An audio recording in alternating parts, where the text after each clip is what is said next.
नमस्कार। आज मैं फिर आपके सामने अपराध की एक और घटना लेकर आया हूं। आज के अपराध की घटना थोड़ी पुरानी है और प्रांत है पंजाब। आजकल पंजाब बहुत चर्चा में है, लेकिन हमारे सुधी श्रोता जो बहुत बड़ी संख्या में पंजाब से हैं और एक आईडी है, सिर्फ नाम तो नहीं है, सत श्री अकाल, वो कोई ऐसा एपिसोड नहीं है जो न सुनते हों न लिखते हों। और कभी कभार वो ये जिक्र करते हैं कि साहब पंजाब की भी कोई अपराध की जो कहानी है वो बताई जाए। आज की अपराध या आज का अपराध पंजाब के फिरोजपुर जिले से है। बात 15 जून 2022 की है।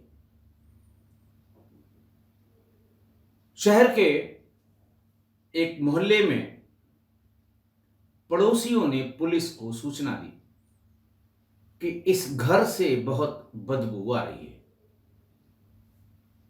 घर में बाहर से ताला बंद है। एक किराएदार यहां पर रहता था, लेकिन वो भी संभवतः नहीं है। पुलिस आई, ताला तोड़ा गया, भीतर घुसे और बदबू आ रही थी, लेकिन समझ में नहीं आ रहा था कि कहां से बदबू आ रही है। जिस कमरे में डबल बेड रखी हुई थी, वहीं से सबसे ज्यादा बदबू आ रही थी। डबल बेड को उसका बेड उठाया गया तो वो एक बेड बॉक्स था। उस बेड बॉक्स में नीचे से तमाम जो रजाइयां या कंबल थे वो रख के, उसके ऊपर शव रख के, उसके ऊपर करीब 2 कुंटल नमक डालकर, फिर ऊपर से चादर, रजाई, कपड़े ये सब रख के उसे पैक कर दिया गया था। शायद इस उम्मीद में कि नमक की वजह से ये लाश जल्दी गल जाएगी और किसी को पता नहीं लगेगा।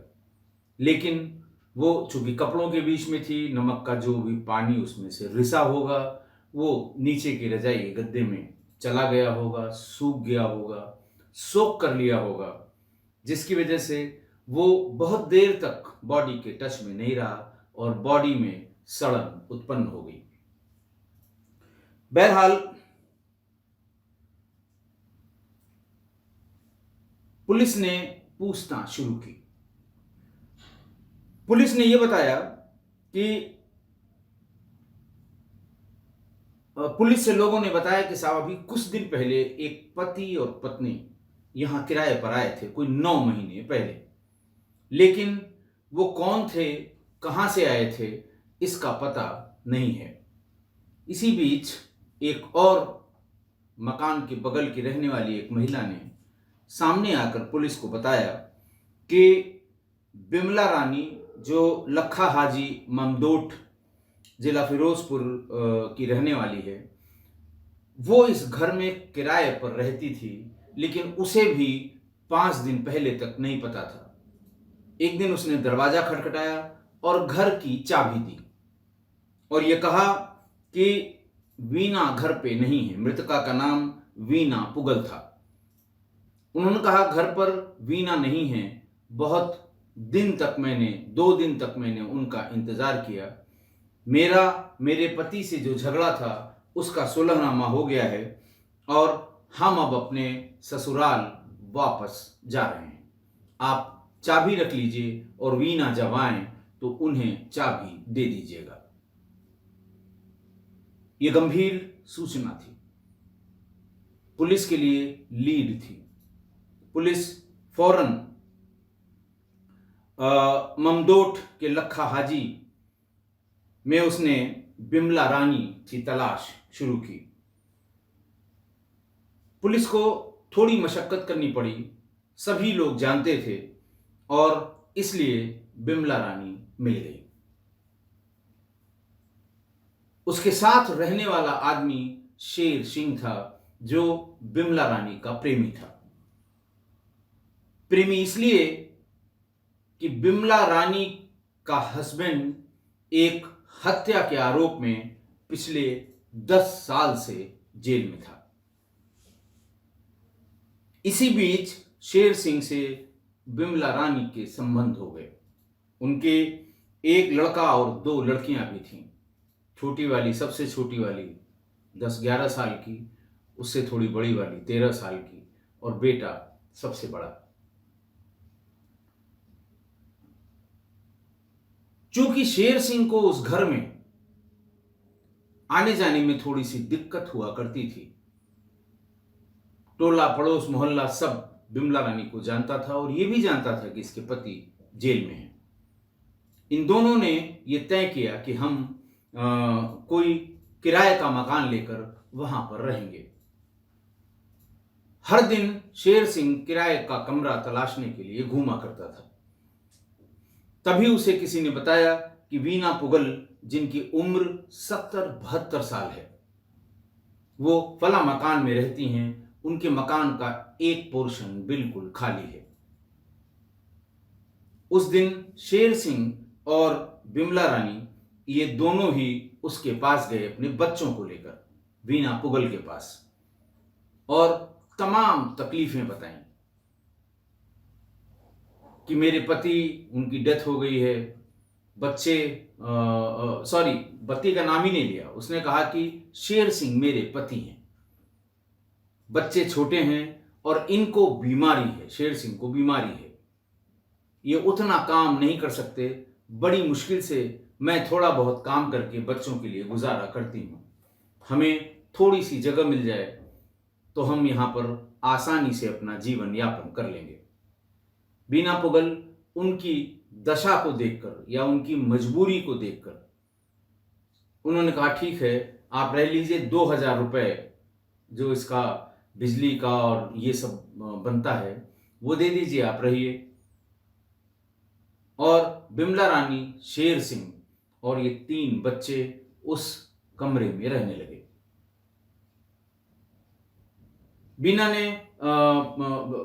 बीना की सेवा बिमला रानी करने लगी, उनका खाना भी बनाने लगी और धीरे धीरे 4-5 महीने में बहुत नजदीक आ गई। कभी कभी किसी फंक्शन या शादी ब्याह में वीना पुगल जब निकलती थी तो ढेर सारे गहने पहनती थी, गहनों की बहुत शौकीन थी और इतना अपनापन बिमला रानी ने वीना पुगल से कर लिया कि उसे यह जानकारी हो गई कि इस महिला के पास बहुत जेवरात हैं। यह बात उसने शेर सिंह को बताई। 12 और 13 जून की रात दोनों ने यह डिसाइड किया कि पहले वीना को मार देते हैं, फिर इसका गहना जहां जहां रखा हुआ है वहां से उठा लेंगे, निकल चलेंगे, किसी दूसरे शहर में जाएंगे और वहां पर ऐश की जिंदगी जिएंगे। अगर पति उनका या हस्बैंड छूट कर भी आ जाता है तो वो हमारा पता नहीं लगा पाएगा। शेर सिंह एक चाकू ले आया बाजार से और 12/13 जून 2022 की रात वीना जब सो गई थी, उसके शरीर पे चाकू के 10 वार कर दिए। जब वो मर गई, उसके बिस्तर पर जो ब्लड था वो साफ किया, बेड बॉक्स को खोला, नीचे उसमें रुई वाले और तमाम, उनका अंदाजा ये था कि जब उसको हम नमक से ढक देंगे तो कभी किसी को पता नहीं लगेगा। गलती इनसे हुई कि देखिए, जब गड्ढे में किसी शव को आपके घर में जो आपका पेट डॉग है या और जानवर हैं, जब उनको दफनाया जाता है तो नमक जरूर डाल देते हैं ताकि गल जाए और दूसरे पशु पक्षी इसको न खाएं। तो आप जब मिट्टी में डाल के उसके ऊपर नमक डालते हैं, तमाम ऐसी अपराध की मैंने घटनाएं बताई हैं जिनमें गड्ढा खोदकर और ऊपर से बड़ी मात्रा में नमक डाल दिया गया हो तो बाद में उसमें कुछ नहीं मिला सिवा हड्डियों के। और अगर अच्छी तरह से विवेचना में उस जगह का पता न होता जहां पर कोई गाड़ा गया है तो शायद ही उसके बारे में कुछ पता लगता। तो इसी तरह की अफवाह, इसी तरह की बात सुनी सुनाई बात पर पहले से ला के रखा हुआ करीब 200 किलो खड़ा नमक जो पंसारी की दुकान में बाहर मिलता है, बोरियों में रखा रहता है, तो वो खड़ा नमक पहले से लाकर इन लोगों ने प्लानिंग के तहत अपने पोर्शन में रखा था। नीचे चद्दर, रजाई, गद्दे सब रख के, वीना का शव उसके ऊपर रख के और उसे नमक से अच्छी तरह ढक दिया। उसके फिर ऊपर रजाई, गद्दा, ये सब चीजें रख दी कि अब ये बिल्कुल गल जाएगी और कभी इसकी दुर्गंध बाहर नहीं आएगी, और दुर्गंध बाहर नहीं आएगी तो किसी को भी पता नहीं लगेगा। एक एक करके पूरी रात जहां जहां उसके जेवर थे सब तोड़ के, ताला तोड़ के, खोल के, शरीर के जेवर ये सब बटोर के विमला देवी और शेर सिंह वहां से निकल गए।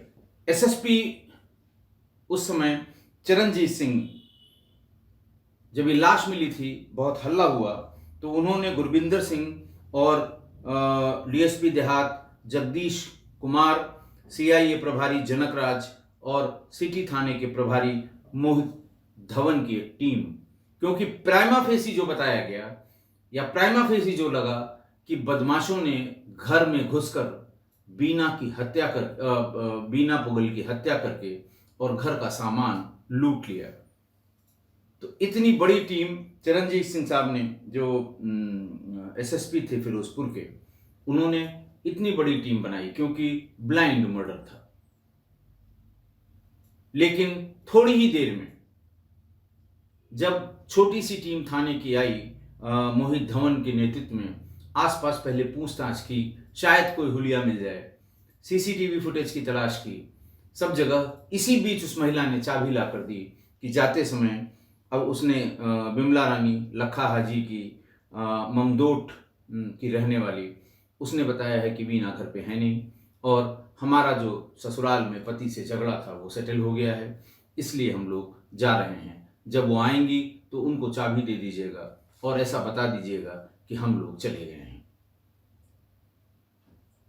फिर बिमला रानी को ढूंढना, लेकिन 48 घंटे में पुलिस ने शेर सिंह और विमला रानी दोनों को गिरफ्तार कर लिया। दोनों को गिरफ्तार करके जेल भेज दिया गया। आज की घटना देखिए, आज की घटना तो वैसे अगर देखा जाए तो 70 साल की बुजुर्ग महिला ने किसी पे तरस खाके, किसी की परिस्थितियों से को देखकर जो आदमी पिघल जाता है, पिघल कर, द्रवित होकर एक परिवार को अपना घर में किराए पर या अपने घर में किराए पर रहने के लिए दे दिया। किराएदार ने भी उसकी बड़ी सेवा की। वीना पुगल को ये लगा कि ये बहुत अच्छा किराएदार मुझे मिल गया, मेरी बड़ी सेवा कर रहा है, लेकिन उसने धोखा किया। जेवरों और पैसे की लालच में इस बुजुर्ग को निर्मम तरीके से मार दिया। मैं बहुत बार बता चुका हूं कि किराएदार, नौकर और ड्राइवर जिनका आपका चोली दामन का साथ है, सुबह शाम का साथ है, आने जाने का साथ है, अगर आप इनको अपने घर में रखते हैं या बुलाते हैं किसी प्लेसमेंट एजेंसी के माध्यम से, मान लिया प्लेसमेंट एजेंसी ने आपको आधार कार्ड भी दे दिया और तमाम चीजें दे दी, लेकिन जब वो आपके पास आए तो उसके घर वालों से बातचीत जरूर कर लें, कंफर्म कर लें कि जो ये बता रहा है ये वही है कि दूसरा है। आजकल सभी बड़े शहरों में किराएदारों और नौकरों के सत्यापन के फॉर्मेट मिलते हैं, नेट पर भी उपलब्ध हैं। अलग अलग जिलों की पुलिस की जो वेबसाइट है उसमें भी, कम से कम उत्तर प्रदेश पुलिस की वेबसाइट पर ये उपलब्ध है। आप उस फॉर्मेट में उसका पूरा पता मोबाइल से खींच लीजिए, फोटो प्रिंट निकलवा लीजिए, उसको लगा लीजिए, थाने को भेज दीजिए। थाने वाले उसका वेरिफिकेशन कर लेंगे, जिसे पुलिस वेरिफिकेशन कहा जाता है। वेरिफिकेशन करके वो आपको बता देंगे कि इसने जो कुछ भी अपना पता, पिता का नाम, परिवार का स्टेटस, विवाहित अविवाहित, जो कुछ भी बताया है वो सही है कि नहीं है। अनवेरिफाइड किराएदारों को कभी मत रखिए, अनवेरिफाइड ड्राइवर्स को कभी मत रखिए, अनवेरिफाइड नौकरों को कभी मत रखिए। इन तीनों से संबंधित अपराध की बड़ी घटनाएं मैं बता चुका हूं। अब देखिए कि बिमला रानी किराए पर आई, साथ में एक व्यक्ति को यह बताया कि मेरे पति हैं। पूरा मोहल्ला भी लगभग ये जानता था कि भाई एक पति पत्नी और बच्चे इनके यहां किराए पे रहते हैं। अगर नजदीक के पुलिस चौकी या थाने पर जाकर ये बताया गया होता तो ये पता लग जाता कि बिमला रानी के पति पिछले 8-9 सालों से जेल में हैं, वो भी हत्या के अपराध में, और शेर सिंह उनका पति नहीं है। लेकिन बुढ़ापे की तमाम मजबूरियां होती हैं। उनको ये लगा कि बच्चों वाला परिवार है, पति पत्नी दोनों हैं, दोनों गरीबी की मार झेल रहे हैं, वक्त की मार झेल रहे हैं, साथ में रहेंगे तो हमारा भी थोड़ा भला होगा, हमारी भी थोड़ी सिक्योरिटी होगी, हमारे भी बच्चे सब बाहर चले गए हैं, हमारी देखभाल हो जाएगी। ये मानव स्वभाव है। लेकिन इसी द्रवित होने में, इसी मन के इसी भाव के कारण इस तरह की घटनाएं हो जाती हैं। मैं फिर कह रहा हूं बार बार कि अनवेरिफाइड ऐसे लोगों को कभी, और खासकर अगर घर में बुजुर्ग पेरेंट्स हैं, बहुत ढेर सारे घर हर मेट्रो में, हर बड़े शहर में, दिल्ली, कलकत्ता, चेन्नई, बेंगलोर, लखनऊ, इंदौर, भोपाल, जयपुर, जहां शिक्षा की अच्छी सुविधा है, पेरेंट्स अपने बच्चों को अच्छी शिक्षा देते हैं, शिक्षा के बाद बाहर की तरफ भागने का चलन है। कंप्यूटर साइंस जरूर दिलाएंगे, सॉफ्टवेयर इंजीनियर बन जाएगा, फिर वही अमेरिका, कनाडा और यहाँ का। और एक बार जो बच्चा चला गया, जल्दी जल्दी उसका आना संभव नहीं होता। दूसरा, माँ बाप ये सोचते रहते हैं कि हमारा कोई इंतजाम करेगा, अब लौट के आएगा, बच्चे लौट के आएंगे, शादी हो गई है, पत्नी जोड़ देगी, लेकिन कोई वापस नहीं आता। हो सकता है शुरू में 2-4 बार आए, लेकिन जब उनके बच्चे बड़े होते हैं तो वो उनकी पढ़ाई लिखाई में, वो जहां भी हैं उसमें व्यस्त हो जाते हैं। ऐसे में उनको पेरेंट्स की देखभाल के लिए अगर किसी को आप रखिए तो उसे वेरीफाई जरूर कर लीजिए, उसका पुलिस वेरिफिकेशन करा लीजिए। नहीं करा सकते हैं तो जो आया है उसके आधार को एक बार चेक कर लीजिए। नेट पर डालिए, जो आधार नंबर है तो जो उस पे शो करेगा उससे पता लग जाएगा कि आधार नंबर नकली तो नहीं है, फर्जी तो नहीं है। तो आप उसे जरूर वेरीफाई कर लें। अगर बुजुर्ग की सेवा में आप किसी को लगा रहे हैं तो बहुत बड़ी बड़ी घटनाएं इन लोगों ने की हैं। कम से कम आप किसी घटना के बाद ये तो पता लगा सकते हैं कि किसने किया, क्यों किया। वरना घटना करके पैसा रुपया लेकर संपत्ति जो भी रखी है घर में, अचल संपत्ति और चल संपत्ति, वो अपना समेट के चला गया। आपको सिर्फ पछताने और छाती पीटने के सिवा कोई रास्ता नहीं सूझेगा। ये बात घर में आप दिवाली से पहले पुताई कराते हैं, ईद से पहले आप घर की साफ सफाई कराते हैं, रिपेयरिंग कराते हैं, पेंट कराते हैं, होली दिवाली से पहले कराते हैं। एक ठेकेदार आता है, 6 मजदूर आते हैं, 10 मजदूर आते हैं, जितना बड़ा आपका घर है, जितना बड़ा आप काम कराना चाहते हैं। मजदूर पता नहीं किस बैकग्राउंड से आया है, उसने आपकी अलमारी भी झांक ली, आपका घर भी झांक लिया, बेड बॉक्स भी झांक लिया, और फिर अगर उसके मन में लालच आ गया तो वो वही करेगा जो इन दोनों ने वीना पुगल के साथ किया था। इसलिए ऐसे लोगों को जिनका 4 6 10 दिन के लिए आपके यहाँ आना जाना है, उनके भी फोटोग्राफ खींच लीजिए अपने मोबाइल में। फोटोग्राफ खींचना एक साइकोलॉजिकल ट्रीटमेंट है कि कल को उस आदमी का जिसका फोटो आपने रखा है अपने पास, वो अगर सोचेगा भी कुछ करने को तो उसके दिमाग में आएगा कि अरे इसके पास फोटो है मेरी। और फोटो लीजिए तो किसी जिम्मेदार को उसे भेज दीजिए ताकि उसके पास सुरक्षित रहे। आधार कार्ड की फोटो ले लीजिए, कम से कम उसके मन में एक भय होगा कि अगर हम कुछ गलत करेंगे तो हमें इस तरह से पकड़ा भी जा सकता है। पेंट वाले, पुताई वाले, या जो भी जो टेम्परेरी हैं, जो परमानेंट आपके हमेशा संपर्क में हैं, किराएदार, नौकर और ड्राइवर, इनको वेरीफाई ज़रूर कर लें, क्योंकि फिर वही बात होगी, सावधानी हटी दुर्घटना घटी। आज के लिए इतना ही। बहुत बहुत धन्यवाद।